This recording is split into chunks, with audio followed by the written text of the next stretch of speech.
Africains, Africaines, bonjour. Ivoiriens, Ivoiriennes, bonjour. Je vous souhaite la bienvenue à votre émission Samedi d'en parler. Nous sommes aujourd'hui samedi 9 mai et c'est la deuxième émission du mois de mai comme je vous avais promis. Vous êtes sur ma chaîne YouTube Eben Boané officielle et je suis Eben Boané, votre éveilleuse des consciences.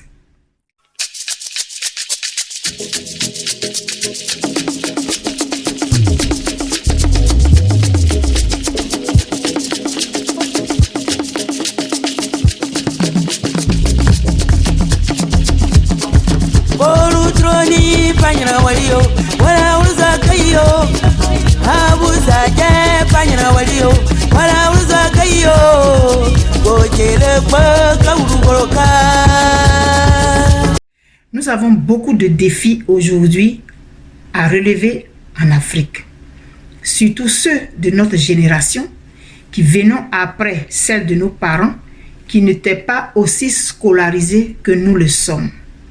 Aujourd'hui, nous avons la chance d'avoir les réseaux sociaux, nous avons la chance d'avoir Internet. Saisissons cette chance que nous avons pour véhiculer des messages constructifs. Saisissons cette aubaine que nous avons pour envoyer des signaux forts à ceux de notre génération, donc nos contemporains, mais aussi à ceux de nos descendants. Parce que nous sommes aujourd'hui face à une mission que nous devons trouver, mais je pense qu'il est celle de faire en sorte qu'il y ait une véritable prise de conscience vis-à-vis des Africains. Nous avons effectivement beaucoup de défis. Nous sommes comme à l'an zéro et il y a des choses que nous devons critiquer, il y a des choses que nous devons dénoncer.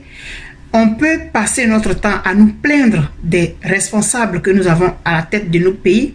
On peut passer notre temps à nous plaindre que nous n'avons pas de bons présidents, que nous avons des marionnettes, que nous avons des analphabètes à la tête de nos institutions.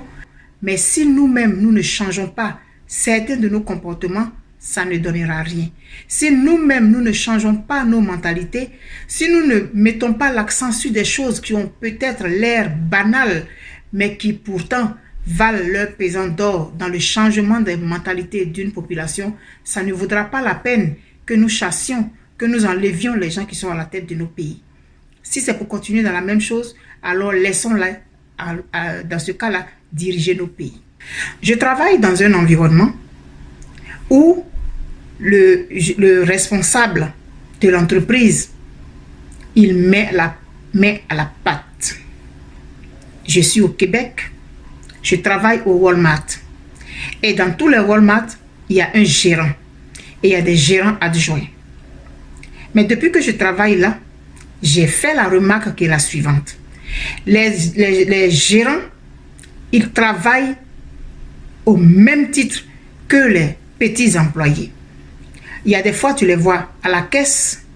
Il y a des fois, tu les vois en train de traîner les caisses pour les placer bien. Il y a des fois, tu les vois dans les rayons en train de bien placer les choses, en train de vérifier ceci et cela. En plus de ce qu'ils ont comme responsabilité parce qu'ils sont des gérants. C'est extraordinaire. Mais, je vais tout de suite aller tout de suite vite en besogne pour vous dire que ce n'est pas parce que ce sont des blancs. Parce que d'autres diront déjà, oh, mais de toutes les façons, les blancs, c'est comme ça, ils fonctionnent. Mais non. Ce que je vois actuellement au Walmart, je l'ai vécu personnellement quand je travaillais à la SIPF, Société Ivoirienne de Gestion du Patrimoine Ferroviaire. J'ai travaillé là-bas pendant 12 ans après l'obtention de mon diplôme. J'ai vu passer plusieurs directeurs, je ne sais pas c'était lequelième, mais en tout cas, il y a un directeur qui est arrivé une fois. Et j'aimerais vous préciser quelque chose, c'est que l'entreprise où je travaillais, c'est une société d'État. Donc quand je dis société d'État, vous comprenez déjà ce qu'on peut sous-entendre comme attitude que les employés aiment avoir. L'absentéisme, venir en retard au travail, aller plus tôt avant l'heure de fin, parce qu'il n'y a pas de suivi parce qu'il n'y a pas de compte rendu à rendre de son travail qu'on fait. Un fonctionnaire, il peut travailler pendant 30 ans, on ne va jamais lui demander des comptes, on ne va jamais vérifier si ce qu'il fait est bien rendu ou pas. Quand il y a un nouveau directeur qui arrive, s'il veut, il l'enlève, s'il veut, il le garde. Et la société dans laquelle je travaillais, qui est une société d'État, mais nous étions traités comme des privés parce qu'on cotisait à la Caisse nationale de prévoyance sociale. Pendant que les fonctionnaires de l'État de Côte d'Ivoire, ils cotisent à la CGRAU. Mais à un moment donné, on se laisse aller. On arrive en retard au travail. On est dans le bureau, on fait donc cause, on joue aux cartes sur les ordinateurs. On n'a pas de pression parce qu'on n'a pas véritablement un travail à rendre dans un temps précis. On n'est pas contrôlé de façon régulière, etc., etc. Je parle en général. Et un jour arrive un nouveau directeur du nom de Noël Désiré Dallo. Quand le monsieur est arrivé, nous étions 23 employés. Il venait d'une société où il y avait 1000 employés ou 1500, quelque chose comme ça.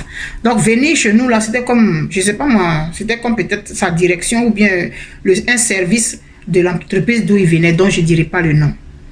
Quand il est arrivé, il nous a reçus individuellement et il a demandé quels étaient nos besoins, qu'est-ce qu'on voulait pour pouvoir améliorer le travail qu'on avait à faire. On devait lui expliquer le travail, notre mission, le travail qu'on devait rendre. Est-ce qu'on avait des objectifs? Est-ce qu'on avait des challenges? Moi, quand il m'a reçu, il m'a posé ce genre de questions, je ne savais pas quoi répondre. Je ne savais pas quoi répondre. Moi, je suis entrée là en tant qu'assistante de direction et ils ont créé un service dans lequel on m'avait affecté. Je n'avais pas reçu d'objectifs. Je n'avais pas de challenge. Bon, je faisais mon travail comme je pouvais, mais je ne pouvais pas partir d'un point A à un point B. Et il m'a demandé, il dit, mais qu'est-ce que vous faites? Puis je lui ai expliqué un peu, voilà ce que je fais, voilà ce que je fais. Ah, il a pris note. Donc, tout ce qu'il a reçu là, il a pris des notes comme ça. J'étais dans un bloc, dans un grand bureau avec 2 autres collègues, 2 hommes. Et ils avaient divisé notre bureau en 3 box. Donc moi, j'étais avec eux. Et il y avait un de mes collègues, lui, il sortait tous les jours. Il partait prendre son journal. Puis bon, il jasait un peu, il causait un peu quelque part là-bas. Et puis après, il revenait. Une semaine, la première semaine, on ne l'a pas vraiment vu parce qu'il a pris son temps pour recevoir tout le monde. Discuter, poser des questions. Est-ce que vous avez des besoins particuliers? Est-ce que vous voulez avoir un matériel particulier? Est-ce que vous voulez avoir ceci? Est-ce que vous voulez avoir ça? Qu'est-ce que vous espérez avoir comme directive de votre responsable? Bon, moi, c'est les questions qu'il m'a posées que je vous reporte. Est-ce que vous aimeriez avoir... est-ce que vous pensez que vous êtes dans le bon service? Je n'étais même pas dans le bon service. On m'a balancé quelque part là-bas. Compte tenu d'un certain nombre de choses sur lesquelles je vais revenir, sur lesquelles je vais faire un jour une vidéo. Parce que les expériences que j'ai vécues, je peux les partager avec vous. Et ensemble, nous pouvons tirer les leçons. Nous pouvons tirer des leçons qui vont nous permettre d'avancer. Donc, il a pris la première semaine pour recevoir tout le monde. Il allait rencontrer le président du conseil d'administration. Il a rencontré les différents membres du conseil d'administration. Il a pris 1 semaine pour faire ça. Le lundi suivant, on ne le connaît pas encore. Donc, quand il arrive au travail, il y avait un gars qui était dans l'entreprise. Lui, son travail, c'était soulever les sacs des directeurs. D'abord, il a dit au chauffeur que je peux conduire moi-même. Je n'ai pas vraiment besoin d'un chauffeur. Mais bon, si je vous refuse, on va peut-être vous renvoyer. Donc, vous allez me conduire, mais je n'ai pas vraiment besoin d'un chauffeur. Donc, c'était comme ça. Donc, le premier jour, c'est-à-dire le lundi, la première fois qu'il vient au travail, là, on devait commencer à travailler à 7h30. Donc, souvent, on arrivait à 8h, à 8h30. Les gens avaient fait des notes de service pour afficher, pour nous rappeler les heures d'arrivée et tout, mais ça ne changeait pas. Nous autres qui arrivons en retard, là, Quand il est revenu, moi, je revenais, c'est ma chance, je revenais de congé de maternité. Donc, mon heure d'allaitement, je la prenais le matin. C'est ça qui a été ma chance. Donc, j'arrivais à 8h30 au lieu de 7h30. Donc, j'arrive à 8h30, il est déjà là. Sa voiture était déjà dans son parking. Le monsieur, il arrive au travail à 7h30. Il part chez lui à 18h ou bien 18h30.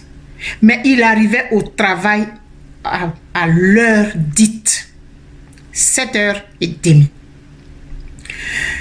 Donc, celui qui avait l'habitude de prendre le sac là, le lundi, il le guettait. Dès que le monsieur arrive, il court, il veut prendre son sac, il dit non merci.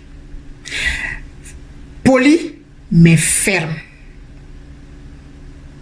Il a pris son sac lui-même en arrière de sa voiture et il s'est dirigé dans son bureau. Il a salué sa secrétaire correctement. Et puis il est entré dans son bureau. Et non, mon collègue là, lui, il sort pour aller prendre son journal. Quelque temps plus tard, au moment où il rentre, il retourne dans l'entreprise, M. Dallo est en train de sortir. M. Dallo gare sa voiture à l'entrée de l'entreprise là, où il y a le grand portail. Il baisse, c'est lui-même qui conduisait, hein, il baisse la vitre et il dit à mon collègue là, bonjour monsieur, il a retenu le nom de tout le monde. Bonjour monsieur, mais je ne vais pas dire son nom. Bonjour monsieur, un tel, je vais au ministère. C'était jamais arrivé. Donc mon collègue, il court, il vient dans le bureau et puis il nous raconte. Hey, je viens de croiser monsieur Dallo. Il a garé sa voiture pour me dire où il s'en va. Aïe, mais pourquoi il me dit ça? On a essayé de cogiter dessus, essayer d'imaginer pourquoi il a pensé, pourquoi il n'y a jamais eu de suite, il n'y a jamais rien eu. Il n'a pas été sanctionné ou quoi. Monsieur Dallo, d'abord, quand il est arrivé, en une semaine, il connaissait l'historique de l'entreprise. Il connaissait comment l'entreprise a été créée, sur quoi, quels sont les objectifs de la société. Il connaissait tout. Il a pris son temps pour lire les documents relatifs à cette société-là. Il a fait enlever toutes les affiches qui disaient l'heure d'arrivée, c'est 7h30, l'heure de départ. Il a fait enlever tout. Mais il n'a même pas eu besoin de faire ça. Nous tous, on arrive au travail à l'heure. Il n'a pas eu besoin de parler. Mais simplement par son attitude, par l'exemple qu'il a donné, on a tous suivi. Il n'y a plus eu de retard. On est au travail à midi. On cherche travail même pour faire maintenant. On cherchait travail pour faire. On peut lui faire des propositions parce que il t'appelle. Moi, il m'a appelé une fois. Il m'a dit, bon, madame,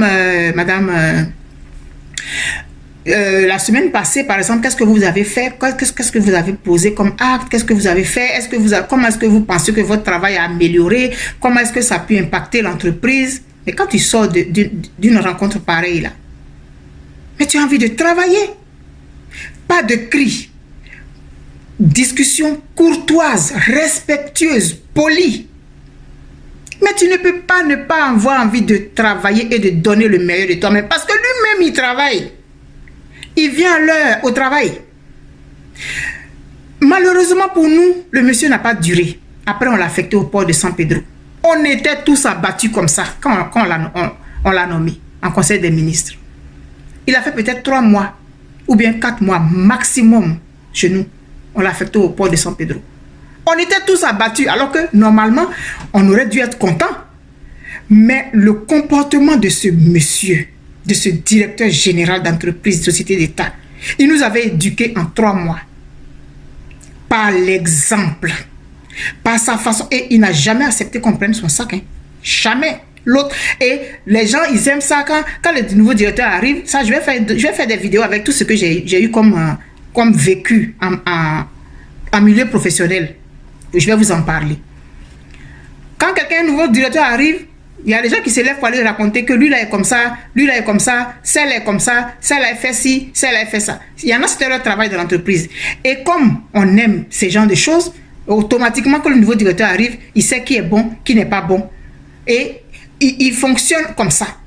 Surtout les preneurs de sacs là.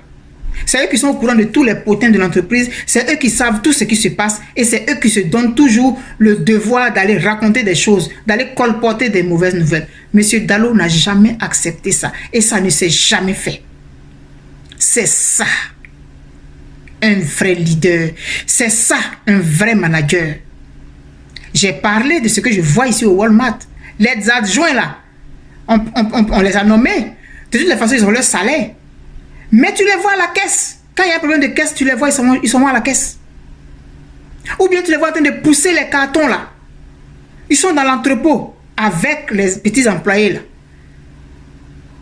Mais c'est extraordinaire. Quand c'est comme ça, on ne peut pas ne pas avoir envie de travailler. On ne peut pas ne pas avoir envie de donner son meilleur. Changeons nos mentalités.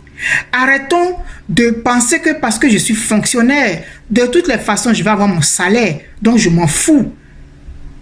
Non, on arrive au travail à 9 h, on arrête le travail à 11 h, on s'en va manger, on reste au maquis là-bas jusqu'à on revient à 13 h ou bien à 14 h et puis à 17 h, on est parti. Donc, concrètement, on ne travaille pas les 8 heures pour lesquelles on nous paye. Or, le salaire, l'argent là, a une âme. Si tu fais ton travail avec honnêteté, tu fais ton travail de façon correcte, avec conscience, ton salaire, il te sert. Mais quand tu veux jouer au plus malin avec les lois de la nature, c'est toi qui es le perdant. Changeons nos mentalités. Je rends hommage à monsieur Noël Désiré Dallo, qui en 3 mois, c'est peut-être 4, mais il n'a pas fait 5 mois, ça c'est définitif. Il a changé la donne, l'entreprise là a changé. Tout le monde était à son poste. Mais pourtant, il n'a crié sur personne. Il n'a menacé personne de l'aide, de demande d'explication, de quoi. Jamais. Mais son attitude, la façon qu'il avait de se comporter et de se présenter à nous, a déteint sur nous tout de suite. Voilà le message que j'avais envie d'envoyer aujourd'hui. Sois un exemple pour tes employés. Sois un exemple pour tes collègues. Il y a des choses, on n'a pas besoin de parler. Mais simplement par notre attitude, on peut impacter des gens plus qu'on ne pense. C'est quand nous allons changer notre façon de percevoir le travail qui nous nourrit, quand nous allons respecter le travail l'emploi que nous avons. Cet emploi-là a une âme. Tout ce qu'on fait a une âme. Tout ce qu'on touche a une âme. Mais quand on se met dedans de façon honnête, même si on a des gens qui vont toujours nous mettre des bâtons dans les roues, au dernier moment, on va avoir gain de cause, on va avoir le dernier mot. Voilà le message que j'avais envie d'envoyer aujourd'hui. Changeons de mentalité dans nos pays. Changeons de mentalité. Arrêtons de raconter, véhiculer des rumeurs sur nos collègues, aux patrons. Arrêtons ça. Ça ne nous rend pas service et ça dessert notre entreprise. Donc, au bout du compte, ça nous dessert nous-mêmes. On ne se rend pas compte. Mais l'entreprise qui nous nourrit a une âme. Et tout ce qu'on pose comme acte dans l'entreprise, l'âme là enregistre. Voilà ce que j'avais envie de partager avec vous aujourd'hui. Je vous donne rendez-vous samedi prochain pour un autre samedi d'en parler. Et n'oubliez pas de vous abonner à ma chaîne Eben Boigny officielle, la chaîne de votre éveilleuse des consciences. Parce que nous devons éveiller nos consciences en Afrique. Nous devons changer nos mentalités pour espérer voir un véritable changement s'opérer. Tant que nous aurons à la tête de nos États des présidents marionnettes et que nous aussi, nous ne changerons pas nos façons de faire, on va toujours rester au même point. Mais si à la base, il y a un véritable changement, ça va forcément déteindre sur ceux qui sont à la tête de nos pays. C'est parce qu'ils nous connaissent, ils savent comment nous sommes, qu'ils persistent dans cette façon de se fonctionner. Alors je vous dis à bientôt, je vous dis à samedi prochain pour un autre samedi d'en parler. N'oubliez pas de vous abonner encore une fois sur la chaîne de votre éveilleuse de conscience, Eben Boigny, sur sa chaîne YouTube, Eben Boigny officielle. Bye bye, je vous aime très fort et on se dit à bientôt. Je vous aime.